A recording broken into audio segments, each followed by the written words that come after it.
Mange tak for oplæsningen. Okay, så skal jeg sige, at vores hovedspeaker på dette tredje konvent her i Nordjylland har vi været så heldige at få fra tennis i USA.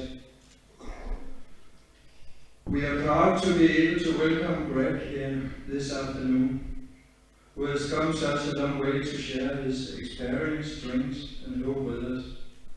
Please give him a warm welcome with a hand of applause.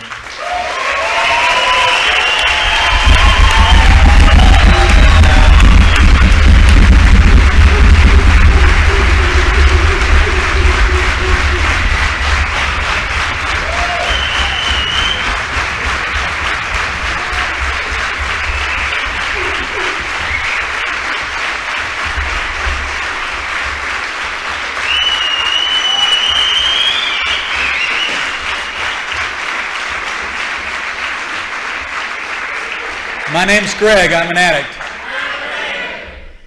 Welcome. Welcome. Thank you. I'm very glad to be here. Too close, huh? I shouldn't move back and forth and mess up the microphone. Doing this. He asked me to be good, and I don't know if I know how to be good.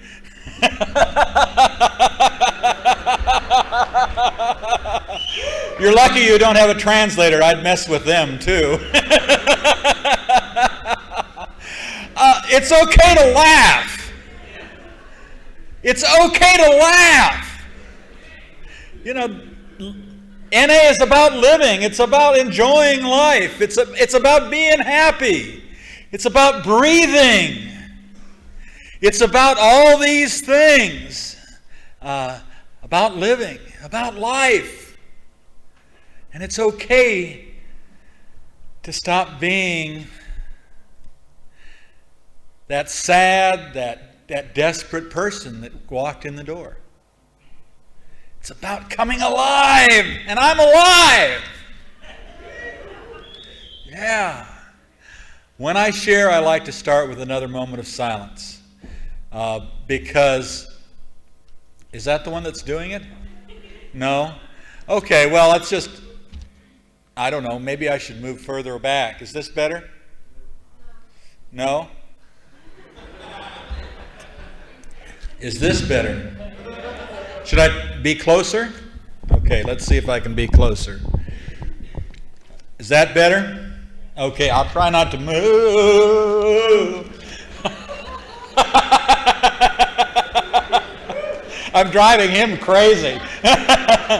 When I talk, I like to have another moment of silence because that helps me get in touch with my spirit. And I've come to depend upon my spirit. So if you will, another moment of silence.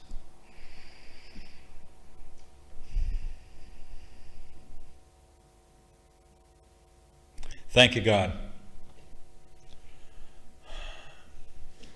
I don't know if you can appreciate how special this is for me. And I'd like to thank those of you who ask and the hospitality you've given me. I came around Narcotics Anonymous when this is more than there was in all of NA. What's here today? When NA was smaller than the people in this room. I came around NA when there were perhaps 20 meetings. And most people didn't stay clean. And some of us who are crazy, who hung together, who held each other's hands, who depended upon each other, used to dream. And we used to talk about maybe someday NA will grow outside of California. And then maybe someday NA would grow outside the United States.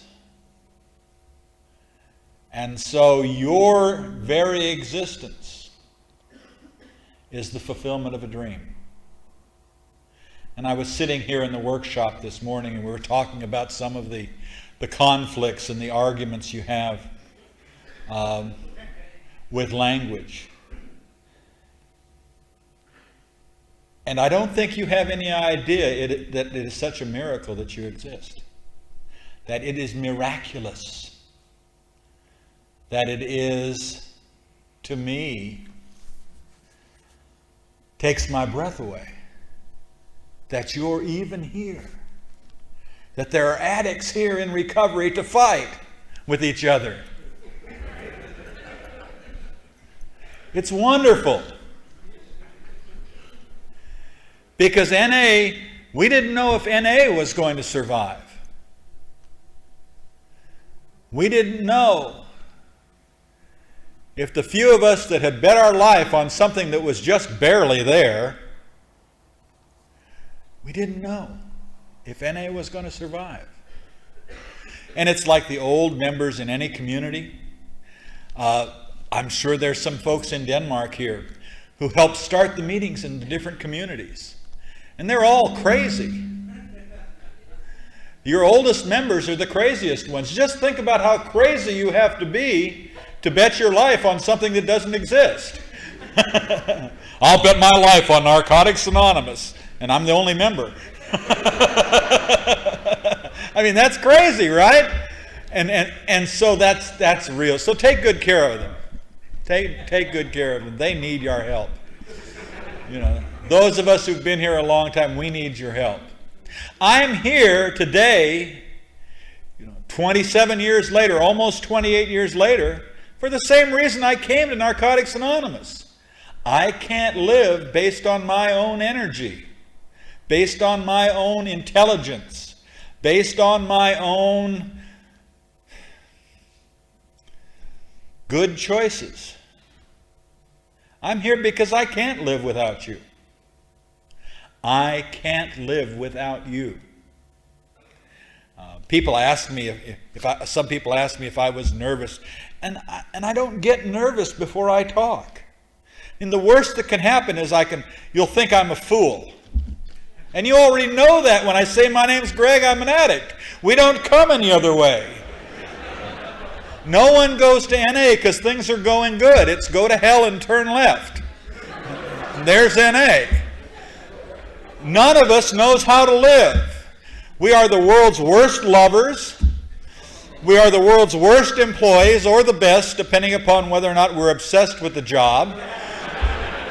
And when we're the best, that doesn't last long.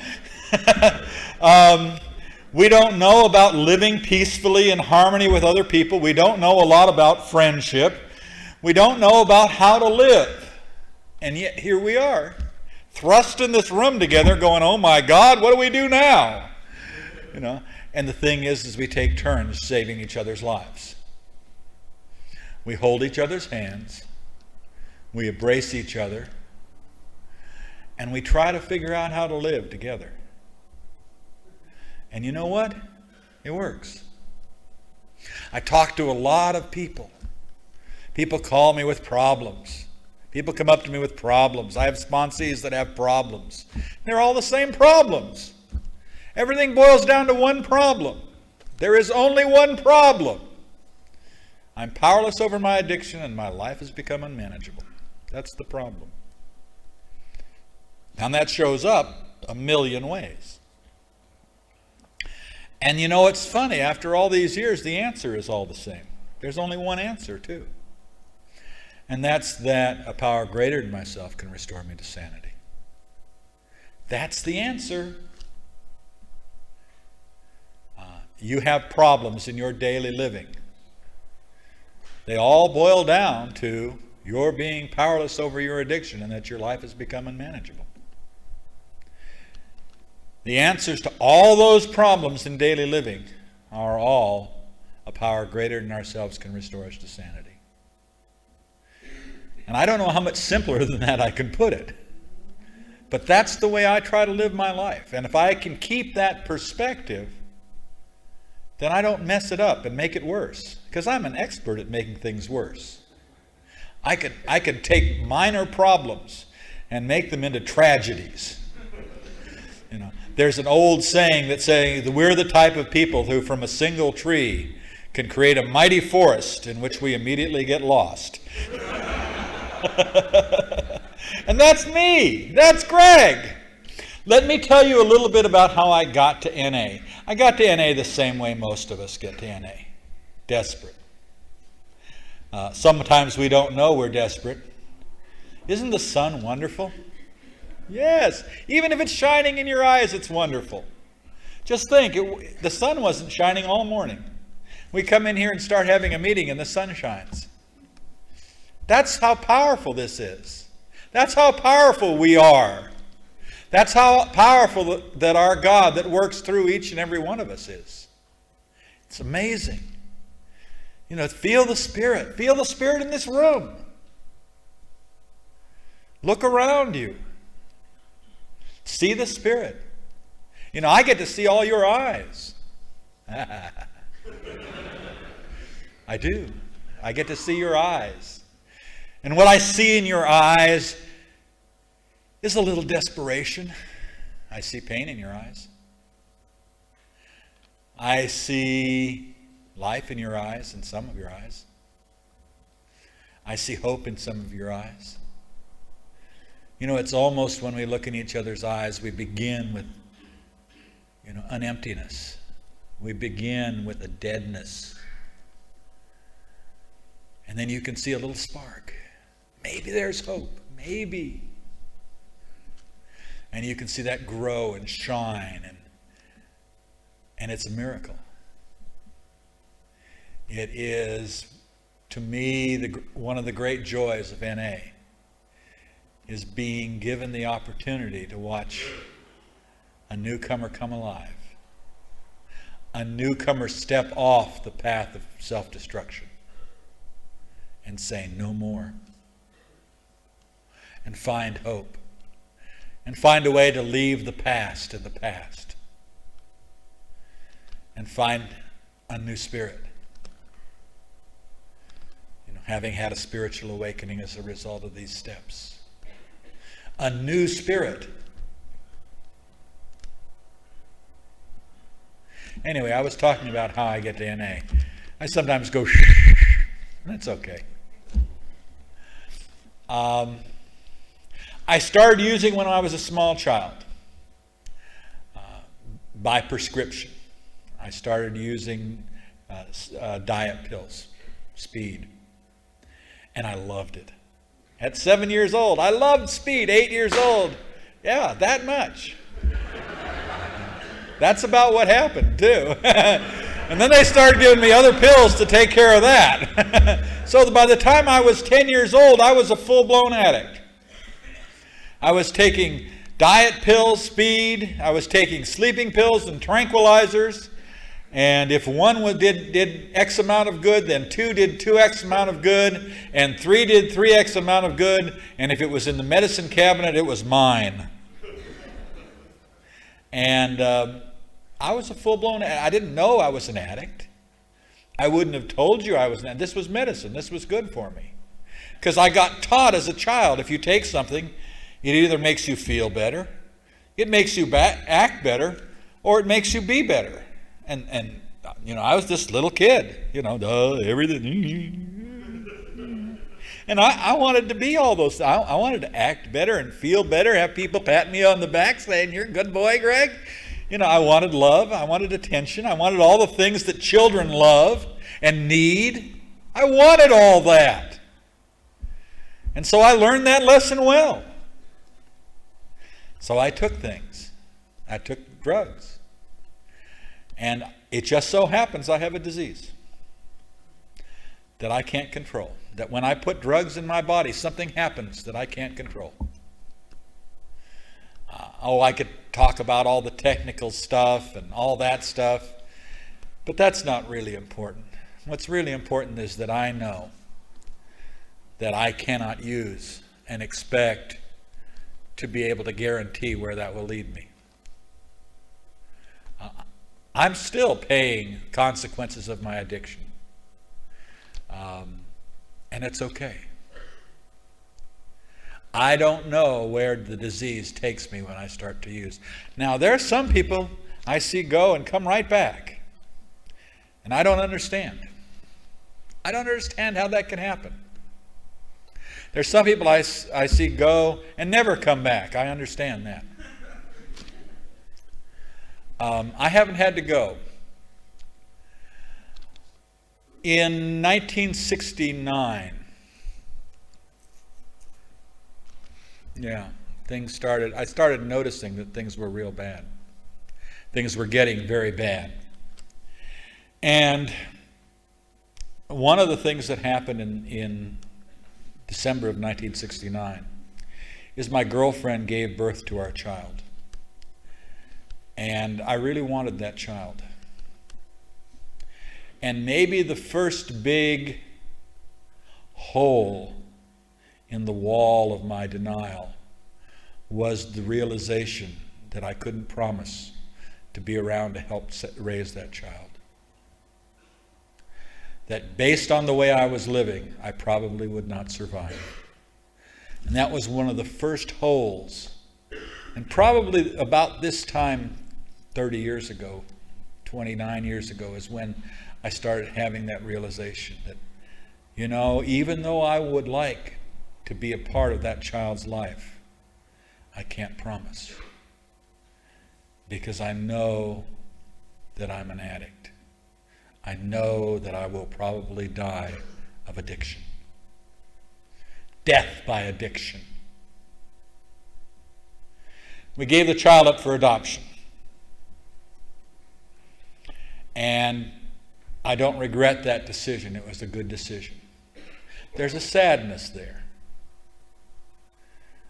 But there's great gratitude, because that's one of the things that helped me realize that I couldn't continue to live the way I was living. And that started a process of things, of very tangible things that happened in my life that led me to NA. Not all that much longer, a few months after that, my grandmother died. She was an addict too. I never knew her to be without a vial of whiskey and a vial of sleeping pills in her purse. And she took too many sleeping pills one night and slipped and fell and scalded to death in the shower, burned in the shower. And addict, death by addiction. Too many drugs. Now that's a horrible way to die, but that's how we die. Addicts don't die pretty deaths. Addicts die in horrible ways, don't we? My friends, during this time, my friends started dying. Some of my friends. And that hurt. I know that after my grandmother died, there was this house full of furniture. My grandfather moved in with my mother. And they had all this furniture, and this gal who'd had my child and I were still hanging out together. And so I asked her to marry me because of guilt and because of the convenience of having the furniture and because we were together and it looked like we were going to be together. I won't say love because I didn't know anything about love. I don't think addicts know about love. At least not very much. But anyway, we got married, and like a week before our wedding, my best friend hung himself. He left a note that said, "I just can't think anymore." And I understood that. I understood that feeling of not being able to put my thoughts together anymore. I understood not being able to communicate. I understood about not being able to turn that off inside my head. And even the drugs didn't do it anymore. I understood that. But I didn't go to his funeral. I got married instead. Took more drugs. And each of these things, I took more drugs. When we gave up the child for adoption, the way I coped with that was to take more drugs. When my grandmother died, I blamed me because I couldn't stand being around her. She thought I was her son and called me a different name. I had a problem with that. She thought I was someone else. And you would have understood her because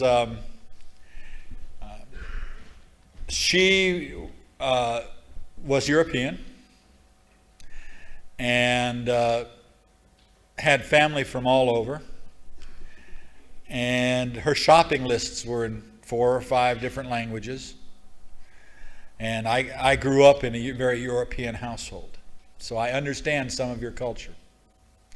I understand some of the culture that is different than in the U.S. because I grew up that way. And I love it. I miss it. It's, there are many things about American culture that seem foreign to me. But that's okay. I feel very much at home here with you, even though I don't understand the language. I feel very much at home. Anyway, we got married, and I used more to cover that up. One last link to sanity. I'll tell you that I'm still married to the same woman. We recently celebrated our 28th wedding anniversary.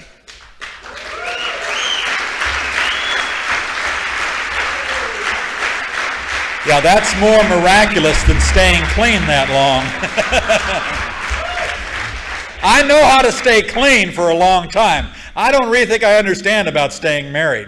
I'm not the type. I don't know about you, but I mean, relationship, you put me in a room with another human being and I automatically have a problem. I don't know who to be. I mean, I get confused. I mean, I'm not good with this thing called interpersonal relationships. If I can get up here and turn it over to my heart, I use that moment of silent meditation to give this to my God and to ask my God to work through me if that's His will. And I try to get Greg out of the way. I also, I used to use it to go, hope they like me, hope they like me, hope they like me. Now I use it for hope I'm honest, hope I'm honest, hope I'm honest. That things change. Because honesty is much more important than being liked. I mean, I was kind of chuckling to myself when some of the people were reading. It's much more difficult to read before a big speaker meeting than it is to tell your story. If a person is reading the readings and they mess up, you all know. If I mess up my story, you don't know. I can just cover up. or reading an introduction or something like that. That's much worse than telling a story because I just have to be honest. All I have to do is stand up or sit up here. I usually stand. But the reason I'm sitting today is because my legs hurt. And it could be for traveling 24 hours or 48 hours to get here. And, so I chose to sit today. But I would usually stand up or sit here and just be honest is all I have to do. All I have to do is let you in. I can tell you that at one time that terrified me. It terrified me to let you know who I really am. It terrified me to let you inside because I was so desperate for your acceptance. I was so desperate for your love that I was afraid to tell you who I really was. And I carry that drug addict thing that says, if you really knew what I was like way down deep inside, you couldn't accept me. And I have a secret. And I hope I make some of you very uncomfortable with this. Oh, by the way, I will probably make some of you quite uncomfortable at times this afternoon. I hope.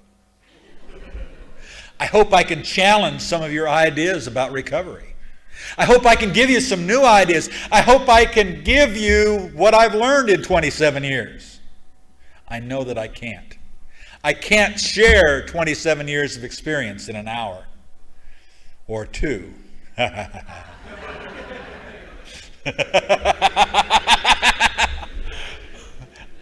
want to be able to share the joy of my recovery with you. I want to be able to share the warmth and the spirit of my recovery with you. And I hope you get that. I hope you're able to feel that. I hope you're able to take that with you. Because those moments, those feelings are so special. There is a spirit and a joy and a happiness and a power in recovery that is beyond any of us. And the more I can take that with me and give it freely to others, the more I grow. The more I can share that joy and happiness and spirit with you, the more spiritually I grow. And I think that once we get past the struggle of staying clean today, that NA is about spiritual growth. And I am committed to the idea that NA is just as sure a path to enlightenment as any religion or philosophy in the world. I am committed to the idea that the 12 Steps and Narcotics Anonymous are just as sure a path to spiritual enlightenment as any religion or philosophy in the world. I said that twice because I want you to hear that. That's very serious for me. That's something that I feel very, very strongly about. Anyway, I'm getting here. I'm still getting here. I'm getting off the track, but I'm getting here. I didn't do that, I promise. Is the chair breaking, or do you want another chair? Okay, go for it. Anyway, shortly after my best friend died, I remember a time, this was probably in the summer of 1969. I remember a time in a bathroom, a dirty bathroom. You know those dirty bathrooms? Yeah. Sitting backwards on a toilet. None of us have sat backwards on a toilet, right? Sick. And I couldn't get a vein. I couldn't get a register. I couldn't stick the needle in the right place. And I was bleeding on the floor, going, God, look at me. Look what's become of me. And at that moment in time, I knew it was not okay to be me. In that moment in time, I felt the horror of my addiction, the desperation of addiction. And I know you've been there too. Oh, the circumstances may be different. Maybe it's holding a friend in your arms as they die of an overdose. Maybe it's giving up a child or having one taken away from you. Maybe it's going back to jail one more time after you promised yourself this time it's going to be different. Maybe it's waking up with a stranger. Maybe it's waking up with a friend you didn't intend to sleep with. That's sometimes worse.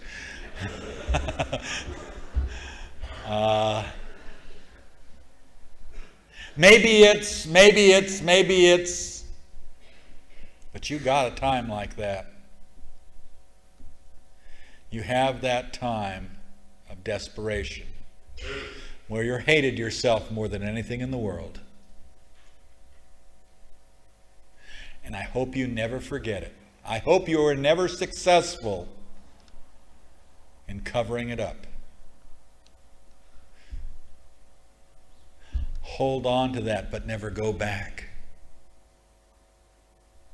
Don't forget, but never go back. You never ever have to live that way again. You never have to be there again. I never have to be in that toilet again. And that's a hell of a promise. And when I came around meetings, one of the first things I heard was you never have to use again against your will. And that meant something to me. Does that mean something to you? You never have to use again against your will? If that means something to you, there's very little doubt whether or not you're an addict. Because non-addicts don't use against their will. Only we understand that. Only we understand what it's like to keep going when we hate it and we can't do anymore. Only we know what it's like to keep on keeping on when we can't keep on anymore. And I think maybe one of the real reasons I came to NA is my spirit died. I got all used up, and there was nothing left. There was no spirit. There was only a loneliness and an emptiness and a fear. And after that, I started looking for help. Oh, I was going to talk about my secret. You thought I forgot. I have a secret, and I know that it is your biggest secret. I know that each and every one of you have the same secret. And I'm going to say it out loud.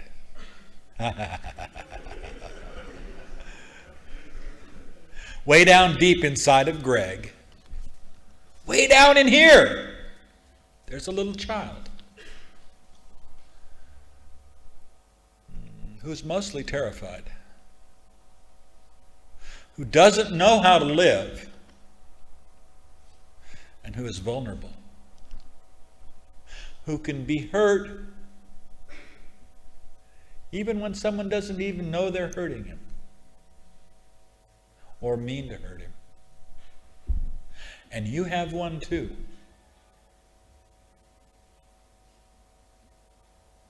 And we try so hard to keep anybody from knowing that.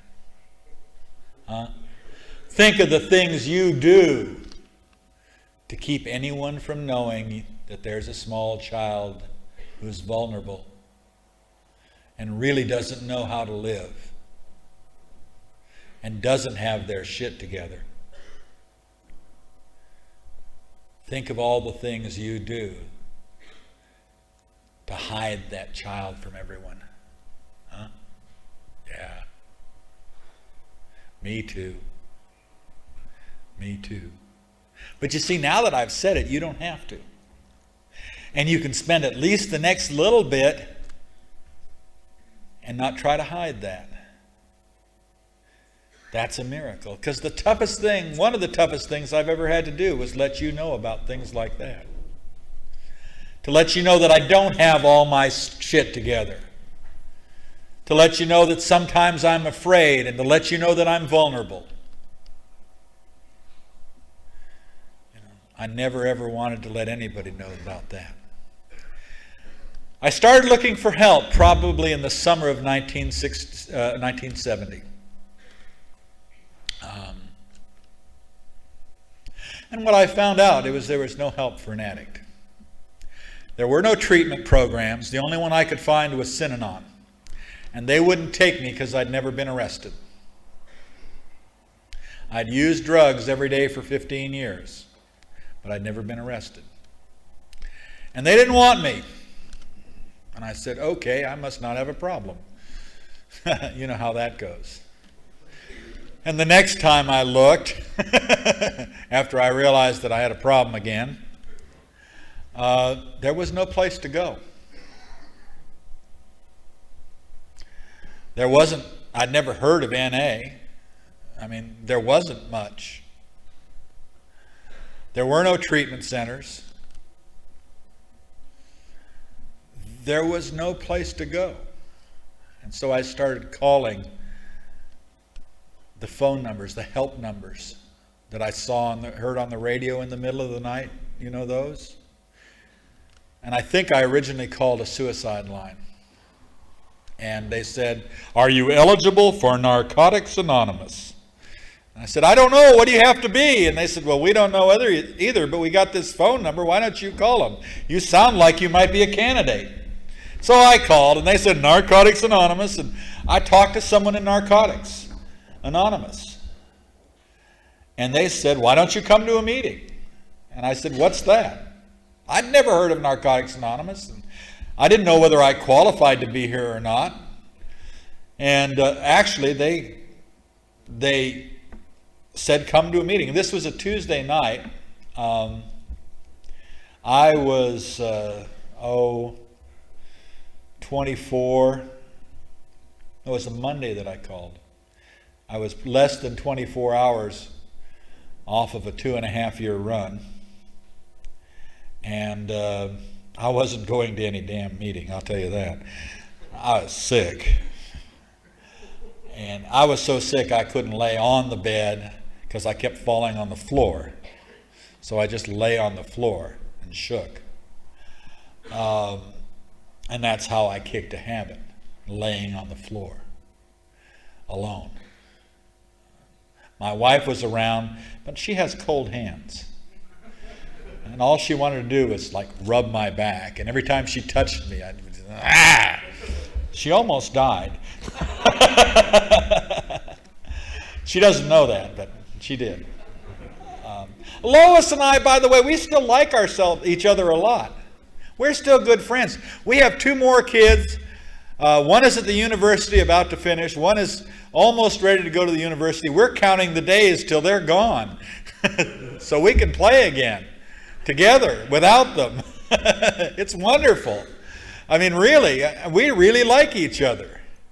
And that's amazing. I understand staying clean for a long time. You don't use nothing no matter what. If you're wondering how to stay clean, there's a handy-dandy 1-step program. You don't even need 12. There's 1 step. You do what you got to do not to use nothing no matter what, even if your ass falls off. And if your ass falls off, bring it to a meeting. It's okay. That's all you got to do. Don't put nothing in your body no matter what, and you'll stay clean. The steps, who cares? Some of you are probably struggling with, I don't want to work the steps. Okay, don't work them. As long as you can stand it. I don't want to write an inventory. Okay, don't write an inventory. No skin off my nose. I don't care. I believe that if you stay clean long enough and don't write an inventory, there'll come a time when you will beg someone to show you how to write an inventory. Please show me how to write an inventory. That's my experience.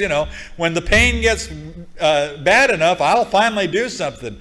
How many of you are looking for the right sponsor? No one? Just the right sponsor? Looking for a perfect sponsor? There is no such thing. Everyone in Narcotics Anonymous has defects of character. We all came here because we're addicts. and if the person you select as a sponsor is a complete fool, they can't hardly screw up your life any worse than you have. It's kind of like, I've got to find the right higher power. Good luck. How good did you do with your life? And you want a perfect higher power. If I just flip a coin, that's 50-50, right? How good did you do when you were making the decisions? Did you get 10% right? Probably about 10%. Just flipping a coin, you got a better chance. So if you make a decision to turn your will and your life over to the care of nothing, you're way ahead. Way ahead of doing it yourself. So don't worry about that shit. If you don't want to work the steps, don't work them, as long as you can stand it. But when it comes to the point when you can't stand it anymore, find somebody to help you. Anybody procrastinating on making amends? You don't have to make amends, guys, to be a member in good standing in Narcotics Anonymous. You don't have to. Don't make amends. Carry that shit for another 10 years. It's okay. You're entitled to your pain and misery. You want to feel some more guilt? Go ahead. Don't make the amends. It's okay. You don't have to work this program, to come to meetings. You can still have friends in NA and not work the steps. I mean, after a while, you'll learn the words, and you can fool most of us anyway, right? Then you can go home and feel like shit. Yeah, it's okay. If you want to just hang out and go home and feel like shit, well, then hang out and go home and feel like shit. It's okay. It's up to you. It's your life.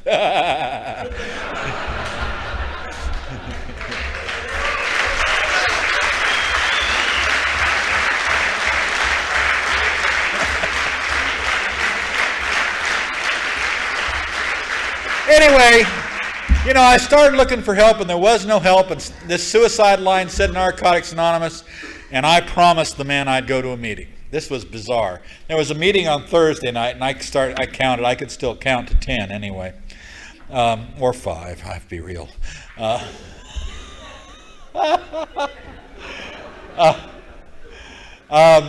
Thursday, I figured that I would probably be feeling okay to go to a meeting. So Thursday came, and I bathed.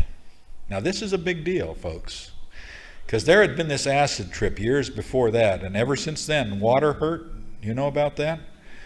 Water just didn't feel right, so I didn't bathe a lot, but I bathed.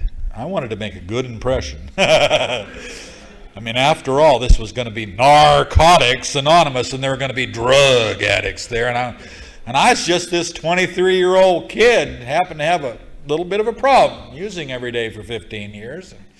I certainly wasn't a drug addict. I've read about drug addicts. Oh my God. Terrible things they write in newspapers about drug addicts, and I wasn't like that. I was 23 years old. I had most of a college education.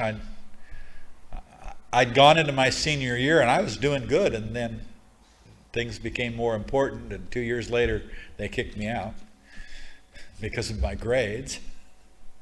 I was married. I had a job. Yeah, I had a job where my connection worked. And once I got loaded, it didn't matter what I was doing. I mean, I was that's what it was like. I mean, what was it like? Let's see. Monterey Pop Festival. Some of you may have heard of Monterey. It was kind of like Woodstock. Everybody's heard of Woodstock, right? Monterey was like Woodstock, but 2 years earlier in California. I was there! Jimi Hendrix, all these people. I remember nothing.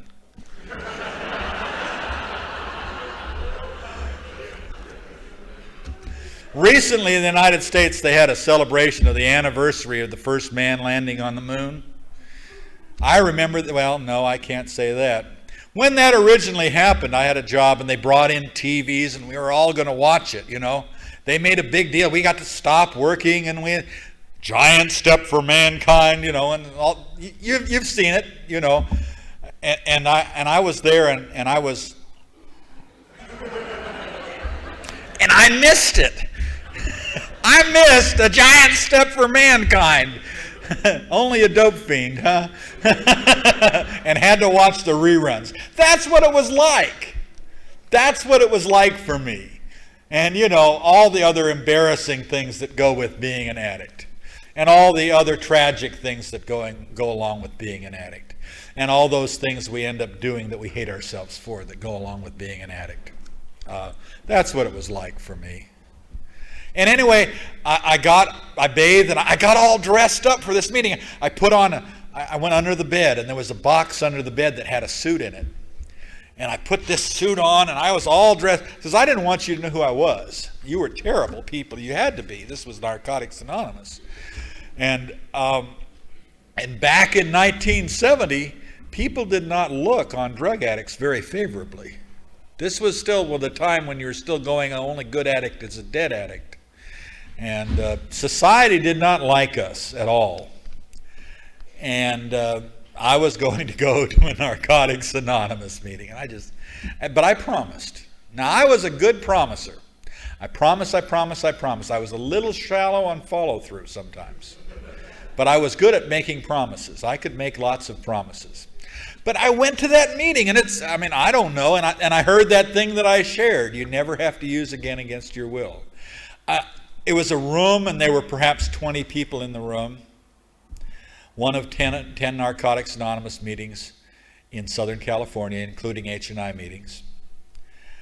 And there was a square of tables, and I sat there, me and my wife were there, and they went around the tables, and everybody got a chance to share, and I have no idea what I said. It was probably something like,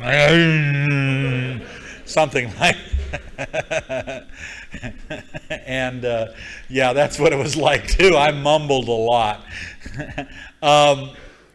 And people patted me on the back and said, and then I heard that person say, you never have to use against your will. And I went, okay. And that was enough to bring me to a second meeting. My second meeting, I got lost and had a spiritual awakening. Now, I don't know if you can put that together, but that was my first meeting was on a Thursday night, and it was fairly close to home. My second meeting was on Friday night, and it was in Manhattan Beach, California. And that meeting is still going on, by the way, every Friday night. 11th Street and Rowell Avenue, Manhattan Beach, California. And I left the house. It was an 8:30 meeting, and it was about a half-hour drive. And I left the house at 7 o'clock so I wouldn't be late. But I got lost. And I finally found the meeting about 10 minutes before it was over. And I drove up and I walked into the meeting, and narcotics, and they got, yeah, sit down. And I went, okay. Then they passed the basket and we prayed, and the meeting was over. And I had a spiritual awakening, you see, because I had been alone with transportation and money in my pocket from 7 o'clock until 10 o'clock, and I hadn't gone to the Connections house. And that was a miracle. That was a miracle. That's something that never happened. And I went, wow, this really works. And then I used. I used twice after coming to Narcotics Anonymous. The first time I used was on Sunday of that week, and I hadn't slept in 7 days, kicking. And I knew how to sleep. And then I came back to Narcotics Anonymous, and I was justly embarrassed. They used to say things in meetings. Somebody asked me to tell a little bit of a story. There was a man in meetings who I loved very, very much, a man by the name of Jack Whaley, who's since died. He died in the 70s, I believe, yeah. He was playing volleyball on the beach and had a heart attack, living life to the fullest, clean in NA for 16 years. I loved that man a lot. But he was a very hard line in NA. He's the sort of person where if you relapsed and you'd come back to a meeting, he'd say, "Don't talk to me for a year because you betrayed me." Yeah. And then I only want you to talk about the steps. And people would stay clean just to piss him off. Or someone who'd come in and they'd be talking about not being sure, and he'd go hand them a book of matches saying, "Go die. Go burn yourself out, then come back." And I'm kind of glad that we're not that hard line anymore. But I'm sure glad he was, because I remember that. And, there's some things that I didn't do just because I didn't want him pissed off at me. And he was a real NA member. He was also an atheist. And I never saw him say the Lord's Prayer, but he was one of the most spiritual men I've ever known. Did not believe in God, but he was one of the most spiritual men I've ever known. And very special to me in my early recovery. And I remember him fondly. I've lost a lot of good friends over the years. And sometimes that's sad, but I rejoice in their recoveries. I can remember there came a time when I prayed, "God, please never let me love another addict, because it hurts so bad when they die, when they relapse and die."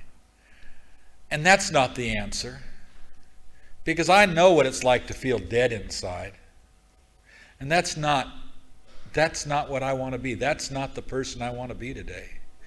I would rather care and hurt when someone goes than not care. And I care. and I am capable of love today. Anyway, I got to Narcotics Anonymous. NA was shaky. There was not much NA. They said get involved, and I got involved. People didn't give me a lot of excuses. They said, this is what you're going to be doing for the rest of your life, so you might as well enjoy it. So I learned to enjoy NA. And I don't believe in 90 meetings in 90 days. I believe in 365 and 365. I went to daily meetings for almost 2 years. I don't go to meetings every day today. I have a family. I belong to I belong to some other organizations. I belong to the Smoky Mountain Mineral and Gem Society. I belong to the PTA, Parent Teacher Association, at the school where my daughter goes. I belong to some little things like that. And I go to some of their meetings. They're just as sick as we are. In fact, they treat this Gem and Mineral Club. I like gems and minerals. I made this. It's a pendant that I made years ago, and I cut the stone and I did the silver work and all that. And it's a good hobby. I like hobbies. I do hobbies. I have been obsessed with them at times, and have done them to the point where they became self-destructive at times. But I like them, and I like that taste of speed in your mouth when you go, you know how it is. You go shopping sometimes, or reading a book. Just one more chapter, and I promise I'll put the book down. Who am I promising in that situation? And does it ever work? No. Just one more chapter. Oh, God. Working, not working. I've been addicted to a lot of things since I got clean. One of the things that I see with us is we all do pretty much the same stuff after we get clean. What I went through after I got clean is that the first thing that happened is I tried to disqualify myself. I try to figure out as soon as someone said, or as soon as I really heard this is a program of complete abstinence from all drugs, I'm going, can't we negotiate? Because I didn't really come here to stay clean for a long time. And I don't think most of you came here to stay clean for a long time either. I see very few new people come for that reason. Sometimes people who come back come because they have a desire to stop using. I wanted to kick a habit, get my shit together so the drugs could work again. Some people come because they want to get out in trouble. Some people come because they want to find a way to stay out of jail. Some people come because their partner has said, you go to those damn meetings or I'm gone. Some people come because of a job. Some people come because of the law or the court. There are lots of reasons we come to Narcotics Anonymous. But most of us don't want to stop using for a long time. Every once in a while I see someone, but most of the time, no. Anyway, I came to Narcotics Anonymous, and then I tried to disqualify myself. I tried to think of every way I could to get out of this thing, and I couldn't think of one that was very good. Damn. And at 30 days, it was remember at 30 days when you got done through the worst of kicking and not using was like a new drug? Remember that? And you're going, wow, this is great. If I can just stay like this, it's like getting high off of not getting high. Remember that? And like no one was looking over your shoulder or anything, and you didn't have to be paranoid all the time, and people were patting you on the back. Wow, and it was good. And at 90 days, I had all the answers.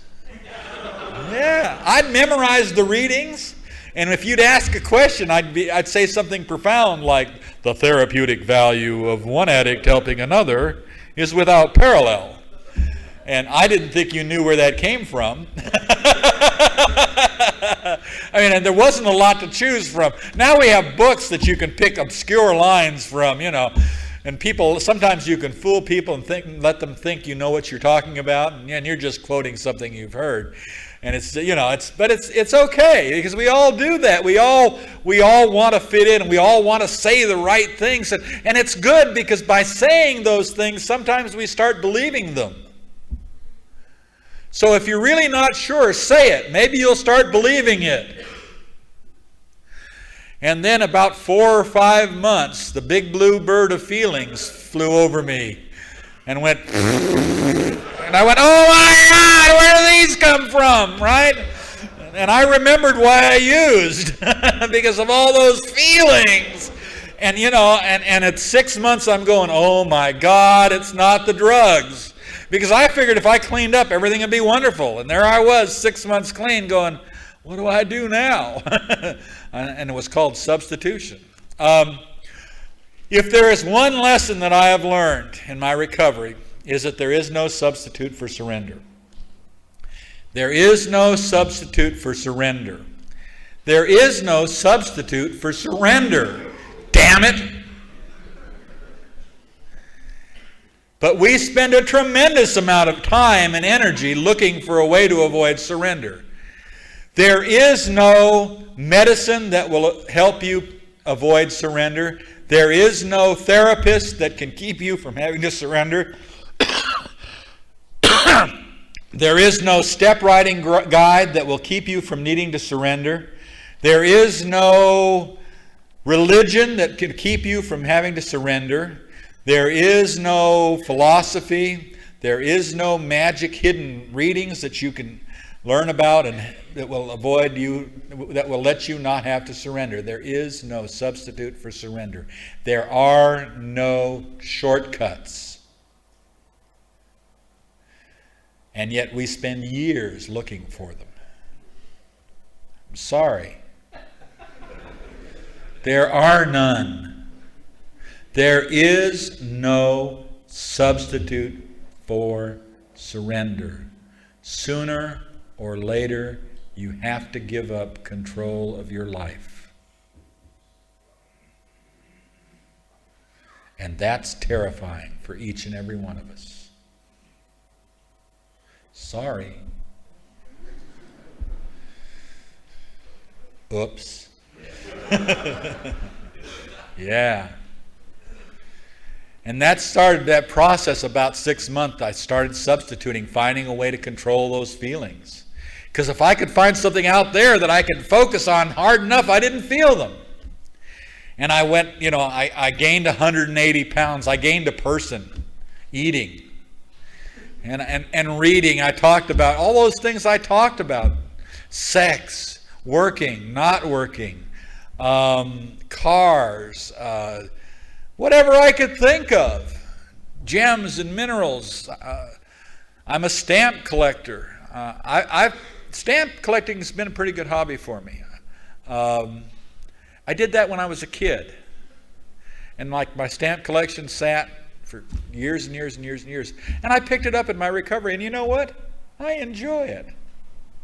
It's funny. It's weird. It's one of those lame things that you wouldn't want to tell anybody you do. I sat home last night and played with my stamps. It's like telling somebody, you know, that, well, it's like, well, what do you do for fun? I mean, what's your idea of a good night? Good night? What do you want to do?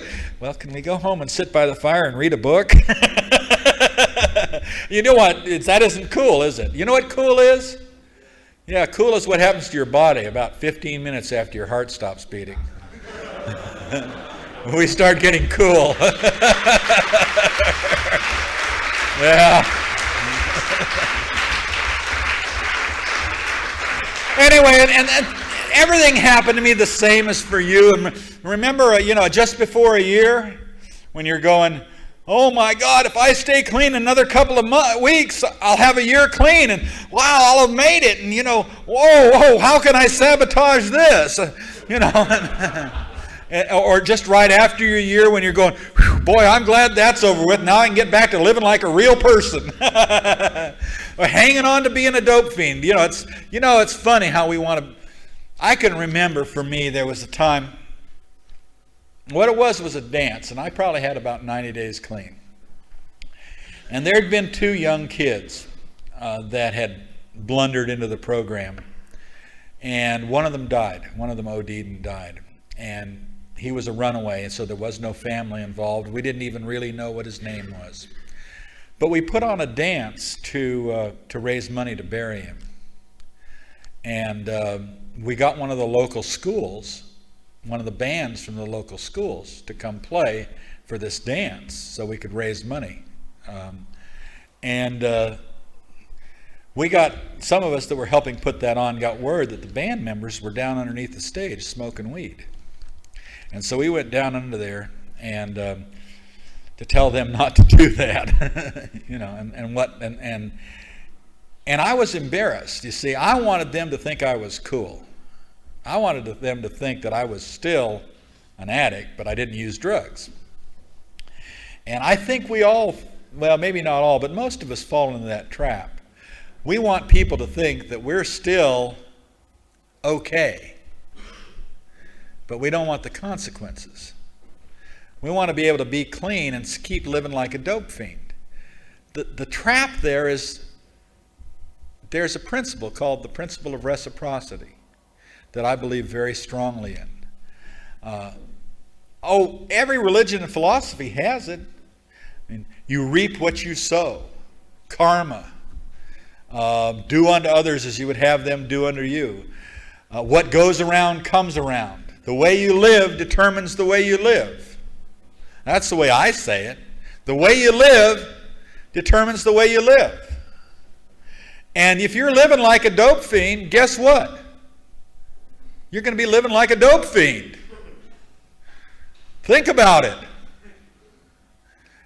And don't try to hold on so hard to the way it used to be. And people told me you had to change, that I had to change.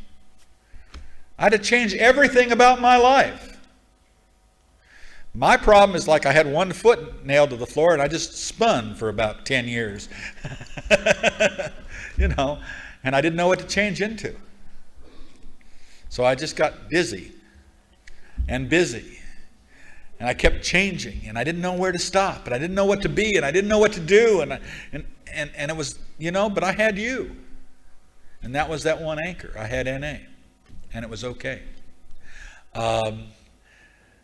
After a year, I went through what most people go in, you know, second half, you know, they've given an 18-month chip. They never had 18-month chips. It used to. They didn't recognize 18 months. But I remember for me, around 18 months, I was going, NA is so boring.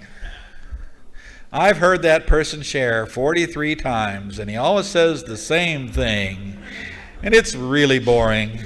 It's boring, boring, boring, boring, boring, boring, boring. In fact, you know, I don't even enjoy being here anymore. This isn't fun. And I'd come late to meetings, and I'd leave right away. People would say, want to go to coffee? No, I got important things to do. I'd go home and watch TV. You know, Star Trek. Or something like that. And I got to thinking that NA was boring. And it's, you know, and you know what? I was boring. You know, I wasn't doing the exciting things in NA. I wasn't living life with you guys. I wasn't going to coffee and talking about ideas and being stimulated and stimulating thoughts and doing all this exciting stuff that NA really is. And I quit doing that because I had more important things to do, I thought. And you know what? I don't have more important things to do. I really don't. Around 2.5 years, I went through a period, and I see most of us going through that. Some of you are probably there. Anybody here within 2.5 and 3.5 years? 2.5 and 3.5 years, and it seems like all those things that you were using to fix you quit working. That fancy job you got that was going to make everything okay, and now you hate it. That relationship that was going to make everything okay, and now you're not sure if you want to be there this afternoon. How about that car? Great car. You wanted it so bad and worked so hard for it. Now you got it, and it's scratched. Huh? And it seemed like all those things that I was using to fix myself with quit working. I'm going, oh, I knew I was sick, but I had no idea. What do I do now? And I realized how selfish I was. And my answer at that point was I got more involved in service. I don't know if that's the right answer, folks. Oh, I believe in service. I believe that service is a spiritual principle. I believe that through service is one of the ways we can demonstrate our love for God. That service is a form of devotion. I believe that service has helped me stay clean. I like to be of service in Narcotics Anonymous. If you haven't tried that, if all you've heard is the negative stuff, there's a lot of positive stuff that goes on in service too. Service used to be the way you learned about recovery, because the people who were involved in service were the ones that were on the cutting edge of NA. They were the ones who had the fresh and the new ideas. They had the ones that had the best pipelines of communication with other NA members. Because they met with other members on a regular basis and got new ideas. And they were the ones that seemed to be excited about life and living in NA. And I wanted to be like that when I grew up. So I started being of service right away. I was elected to my first service position. I was GSR of a group. I was elected in December of 1970, but I couldn't take office this January because I didn't have enough clean time. But in January of 1971, I was GSR for the group that in the basic text is I found the only NA meeting in the world. And that's neat. And I've been involved in service pretty much ever since. I'm not involved in structural service right now, but to me this is service. Showing up here, making myself available to you, going where I'm asked to go, helping when I can, sponsoring, doing those sorts of things is a form of service. It is a way that I can practice the principle of devotion. It's a way that I can give back what was given to me. If you are concerned about service, none of you would be here if it wasn't for someone's service. None of you would ever have heard about Narcotics Anonymous if it wasn't for someone's service. Even if you just stumbled into a meeting by mistake, there was someone there providing service and keeping the doors open. Each of our recoveries is because of someone's service. When you start talking bad about service, think about the debt of gratitude you have to someone's service, because without it, you wouldn't be here. At 5 years, I went through another crisis, and it seemed like the program quit working. All the things you taught me to do, call your sponsor, work with a newcomer, go to a meeting, write, strong, powerful tools, seemed like they quit working for me. There were some circumstances that occurred in my life, and the program wouldn't fix them.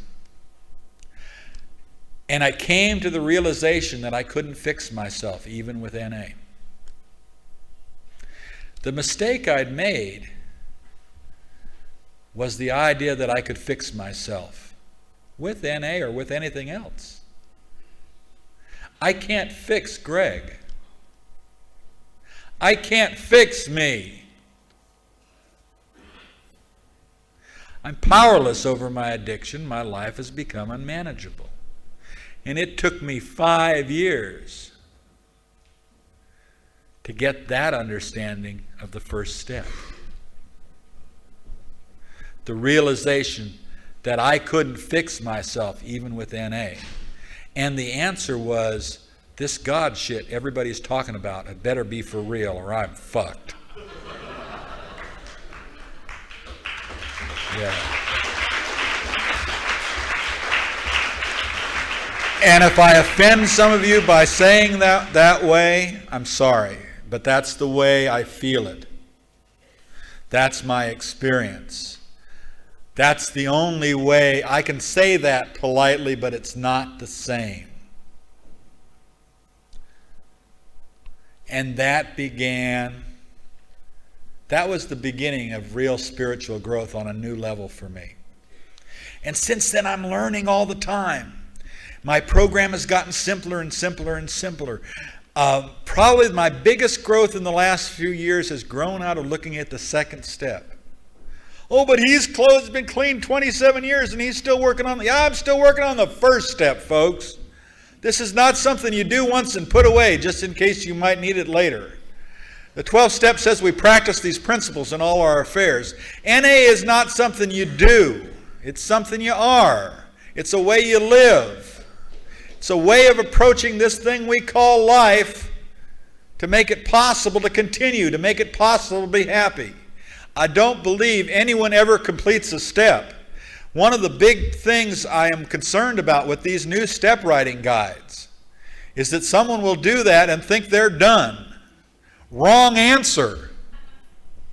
There's nothing magic about that tool. I've written 20 different types of step writing guides. There are probably 50 types available. They're all over the place. They're all good tools. None of them is going to take away your need to surrender. None of them, you can't work a step by writing a guide. You know, you have to embrace the principles of a step in here. It's kind of like, well, one example, the word admit. It talks about making admissions in the steps 3 times, right? In the first step, it says we admitted we were powerless over our addiction, right? In the 5th step, it talks about we admitted to God, to ourselves, another human being, the exact nature of our wrongs. And in the 10th step, it says, and when we were wrong, promptly admitted it, right? And the base word in English is admit. Most of us agree that with the first step, what we mean by that is we have an in-depth, inside realization of our true nature as addicts, right? We don't think when we go into a meeting and say, my name's Greg, I'm an addict, that we've worked the first step. But if you really want to get technical with the words, just by saying it, I'm admitting it, and that means I'm done, right? But I don't think any of us thinks that's enough. Is that true? Okay, good. We're on the same page. Okay. In the 5th step, we're thinking mostly about admitting to our sponsor, and we're worried about admitting to another person, right? So we focus on that, we admit to them. And in the 10th step, it's almost like instead of reading admit, it's almost like we're reading apologize. And when we're wrong, promptly apologize, say I'm sorry. But I have come to believe that that's not accurate. I believe that admission of those 3 steps is the same in all 3 cases. And it's all about way down deep inside. It's all about acceptance at depth within me. So the most important person I have to admit to in the 5th step is myself. I have to really come to terms with the exact nature of my wrongs. And in the 10th step, the most important person who has to know when I've gone the wrong way or done wrong is me. Because if I'm not aware of the times when I've deviated from the spiritual path, there's no way I can correct and find spiritual balance again. Anyway, a lot of this has grown out of the 2nd step. And I read in the basic, and this whole, sanity and insanity, that's one of these things we scratch our head over, and we have these cute things. Insanity is repeating the same mistakes and expecting different results. It says that in the book, right? And it's true. That's called denial. That's a wonderful definition of denial. Repeating the same mistakes and expecting different results, not learning from our behavior. One of the things I've found out for me is even sicker than that, even more insane with that, is repeating the same mistakes, knowing what the results are going to be, and going ahead and doing it anyway. And you know what that's about too, don't you? going ahead with that love affair that was just like the last sick one, knowing you were going to hurt yourself in the morning. Going ahead and stealing one more time, knowing that if you didn't get caught, you'd be kicking your ass. Going ahead and choosing the self-destructive path, knowing you'd hate yourself. I mean, that realization came to me with the food. I gained all that weight when I first cleaned up, and over 13 years I lost it. I stopped smoking 10 or 11 years ago, and I blew up like a balloon. And I gained about 120 pounds when I quit smoking. I started losing that, and I got ripped off for a lot of money. I got defrauded out of all my savings. I had a dream of having a retreat center. And all the monies I had put together to start that were stolen. And I gave myself permission to eat. And I knew what was going to happen. I mean, when you give yourself permission to violate your morals, you know what's going on, don't you? You know what the consequences are going to be, don't you? But you ignore them and do it anyway, don't we? That's insane. That's really crazy. That's so much crazier than repeating the same mistakes expecting different results. You know, it's not funny. So I looked at this whole thing about sanity. And what I went back to something very simple. A person who is insane is a person who's out of touch with reality. Who's living life like fingernails on a blackboard. Who's always swimming upstream. That's insane. That's the way it was like for me. You know, living at odds with principles and reality. Always on the edge. Always swimming upstream. Doing everything the hard way. Never letting life just happen. Having to make it happen. Having to make it come out right. Having to have it my way. It's insane. And you know, even in using, why did we get high? To distort our perception of reality. To get insane. To create an insane world. To get out of touch with reality. And being in touch with reality, to living life in harmony with spiritual principles, in harmony with the universe around us, is what's really sane. And what's reality? I believe ultimately reality is God. And I believe in the presence of God in all things and all people. And that put me in a little of a dilemma about the second step, because I came to believe that a power greater than myself, which I interpreted to be God, could restore me to a proper relationship with reality, to God. And that went, no. So what's going to restore my spirituality? And I came back to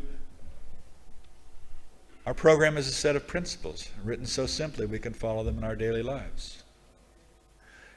And there is one thing more than anything else that will defeat us in our recovery. This is an attitude of indifference or intolerance towards spiritual principles. And I realized that what it was that was going to restore me to sanity was this process we call NA. Was these 12 steps and applying these principles in daily living again and again and again. And that's changed my whole understanding of the steps within the last 10 years. Today, my second step says, at least in here it says, that I believe that by living this way, I can be restored to a spiritual state. I can be restored to sanity, to an appropriate relationship with reality. And that makes the third step, instead of being kind of a commitment to keep working the rest of the steps, it changes my third step to mean committing to live life, to show up for life and live it as if I really believed there was a loving God that was going to take care of me? What if you acted as if you really believed that there was a loving God taking care of your will and your life? What if you acted that way every day?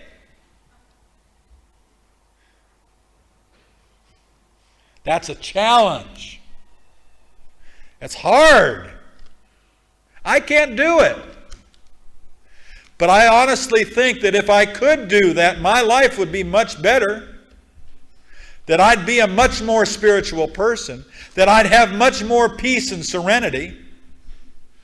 If I could risk spirituality, if I could risk the possibility that there really was a loving God taking care of me every moment of every day, my life would be wonderful. But I'm afraid. And I don't let that happen. That's kind of what I wanted to be able to do when I grow up some more.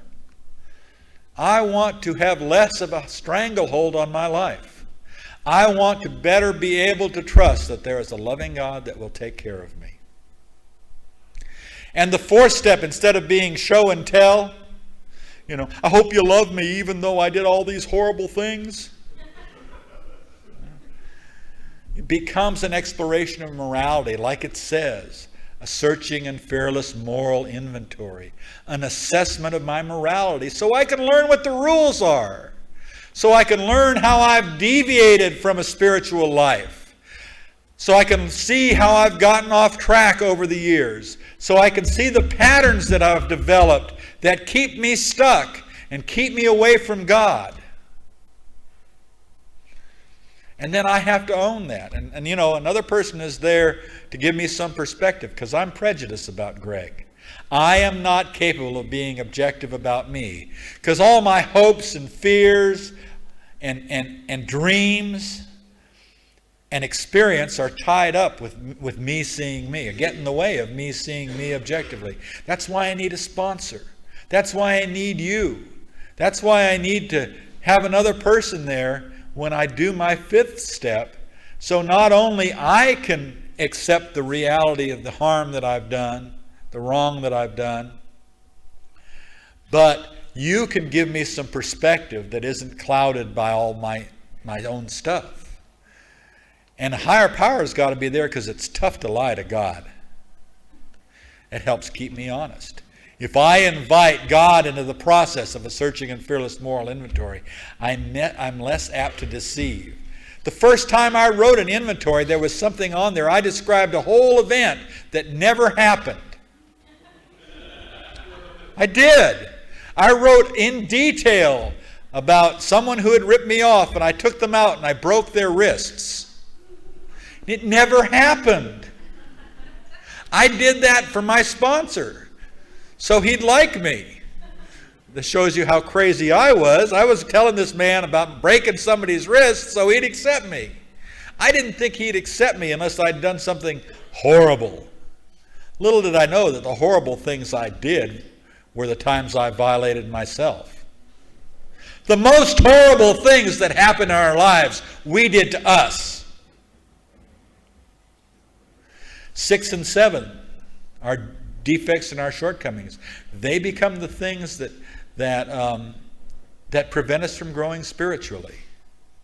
I believe that my defects are those parts of me that keep me from growing spiritually. And the rest of the steps have to do with getting over that.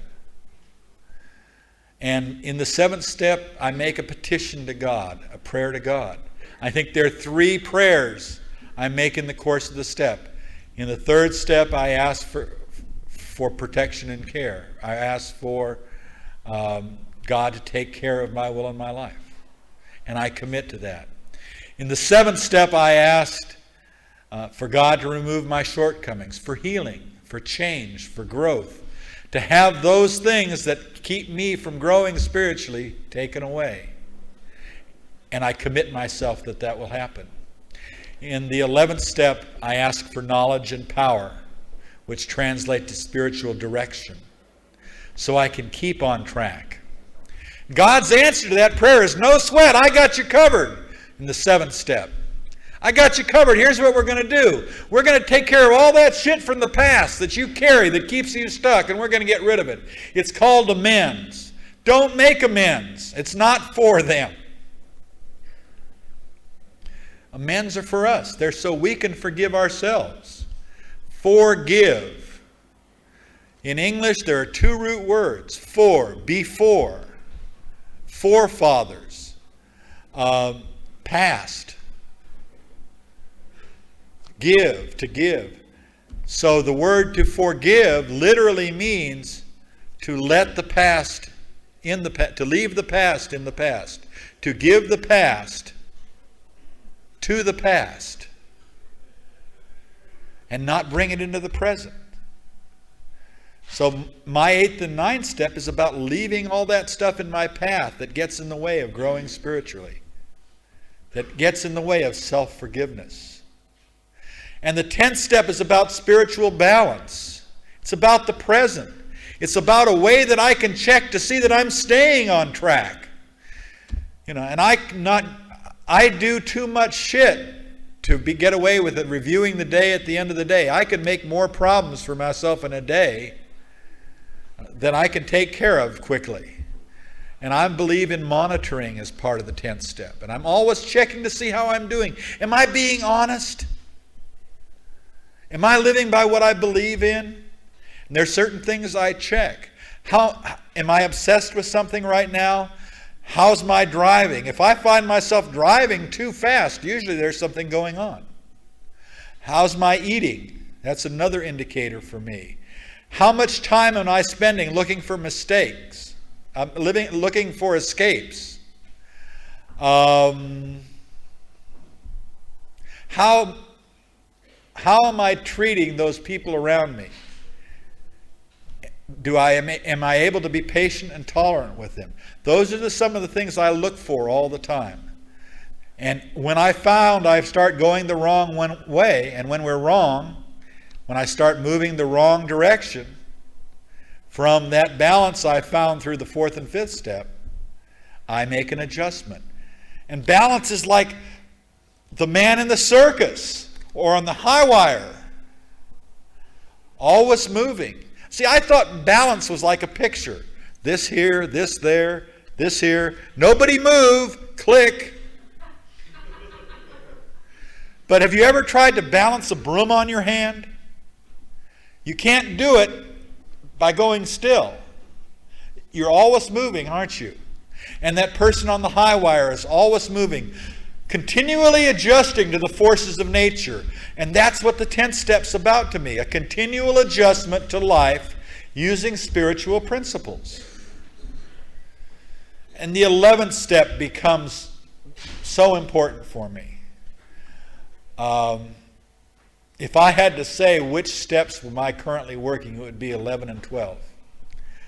Seeking through prayer and meditation to improve my conscious contact with God as we understood Him, as I understand Him. Learning to pray and meditate. I have come to believe that everything I do is prayer. What if everything you do is a prayer? I hope that scares you, because it terrified me. Because I wasn't real happy with a lot of the things I was doing. I was being dishonest a lot. What if everything you do is a prayer? What if the stuff you do behind closed doors is a prayer? Are you proud of that prayer? I suggest that you think about that.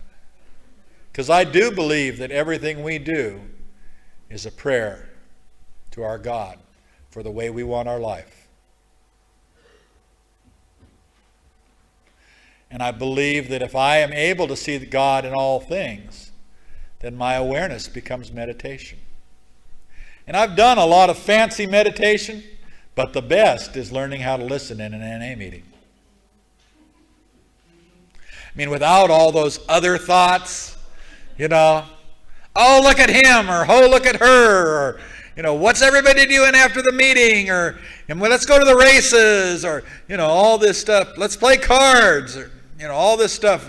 Oh, I don't like them. All that stuff. All this stuff that goes on in our heads. When I can learn to just listen. When I can learn to treat you as if I really believed that you were an aspect of God, then my consciousness becomes meditation. My awareness becomes meditation. And my whole life is prayer and meditation at that point. All my actions are prayer and all my awareness is meditation, if God is the center of all things.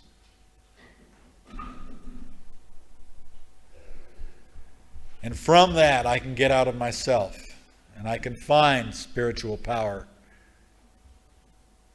and knowledge, direction, that will illuminate the path in front of me.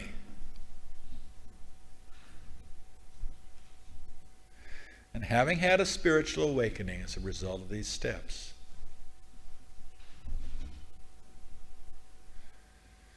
as the path opens before me, as I learn how to live a spiritual life, I am reborn. I am awakened.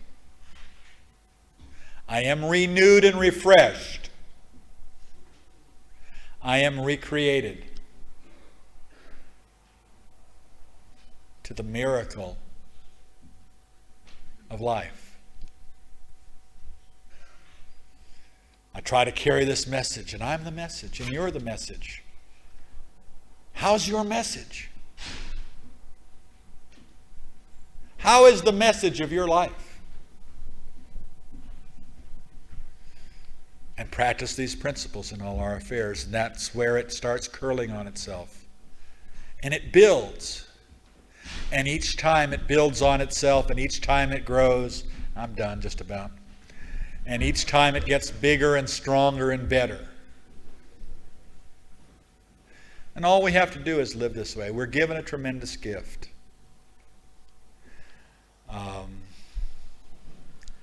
Mankind throughout history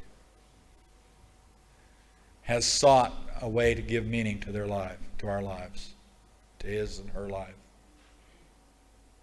Men and women throughout history have tried desperately and often sacrificed their lives so their having been here will have meant something. And we're given it for free.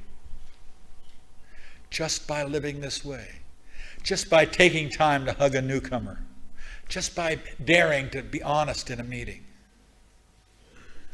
Just by doing the things that we're all taught to do in NA. We make our lives count. Oh, think about that. Think about that and where you came from. You and I and each and every one of us has a chance to make a difference in the world. A little difference. But our lives count and have meaning. And that's the greatest miracle. All we have to do is love each other.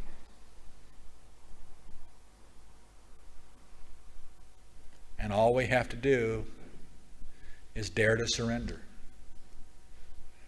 And all we have to do is embrace, physically and spiritually.